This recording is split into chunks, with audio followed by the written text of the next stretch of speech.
और दो सहयोगी मेरे साथ जुड़ चुके हैं। दिल्ली से विकास चंद्रा हैं और मोहित दुबे मुंबई से इस बैठक पर लगातार अपडेट दे रहे हैं। लेकिन विकास, से अभी थोड़ी देर पहले तस्वीर हमने देखी है जब जेपी नड्डा रामनाथ कोविंद से मिलने के लिए पहुंचे हैं। इसके मायने बहुत खास हैं। जब कमेटी का ऐलान होता है, उसका अध्यक्ष उन्हें बनाया जाता है। कैसे डिकोड कर रहे हैं आप इसको?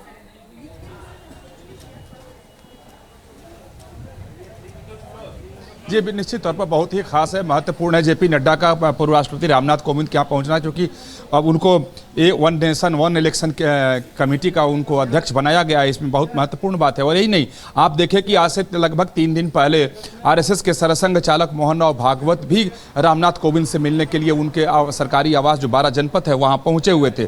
तो पहले जाकर भागवत का मिलना, उसके बाद जब ये खबर आ गई कि रामनाथ कोविंद को एक देश एक चुनाव की समिति का अध्यक्ष बनाया गया, उसके बाद बीजेपी के राष्ट्रीय अध्यक्ष जेपी नड्डा का उनके निवास पर जाना, तो ये बिल्कुल स्थिति साफ नजर आती है कि इस पर संघ से लेकर पार्टी और पार्टी से लेकर सरकार तक की पूरी तैयारी है कि एक देश एक चुनाव को अमली जामा पहना दिया जाए। आप देखें, एक देश एक चुनाव बीजेपी के हमेशा से कोर एजेंडा में रहा है।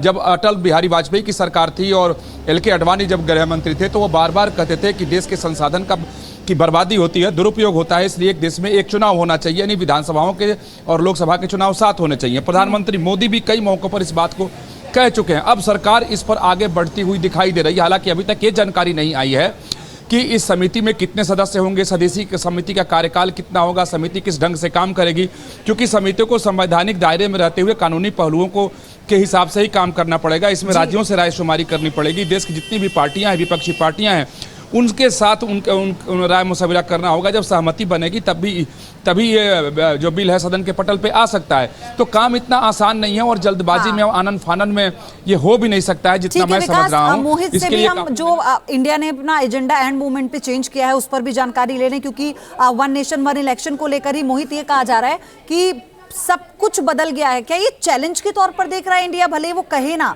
लेकिन नेताओं के जो सुर हैं वो ऐसे ही नजर आ रहे हैं, क्योंकि उनकी जो स्ट्रैटेजी थी वो पीएम के इस मास्टर स्ट्रोक से बदल गई।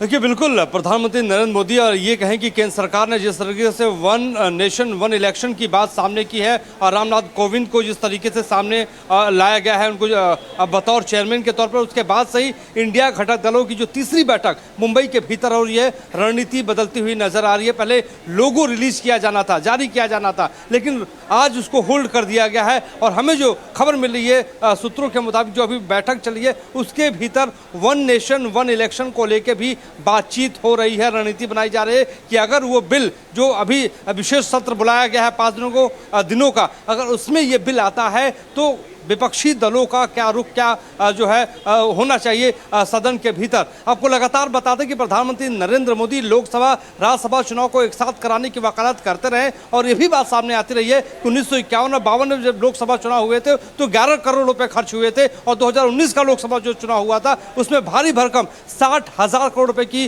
जो है खर्च उसमें हुआ था। तो लगातार प्रधानमंत्री नरेंद्र मोदी ये कहते रहे हैं कि विकास की गति को धीमा नहीं करना है, उसको बढ़ाना है, संसाधनों को जो है उसका दुरुपयोग नहीं करना, लिहाजा वन नेशन वन इलेक्शन होगा। आज एक प्रेस कॉन्फ्रेंस भी करनी थी इंडिया को, तो मोहित, क्या ये स्ट्रैटेजी बदल चुकी है? प्रेस कॉन्फ्रेंस होगी और होगी तो जो एजेंडा सेट किया गया था उस पर होगी, और क्या आज लोगो लॉन्च होगा? ये भी अब सवाल बना हुआ है। आप दोनों का धन्यवाद। इसी खबर पर आगे भी आपसे अपडेट हम लेते रहेंगे।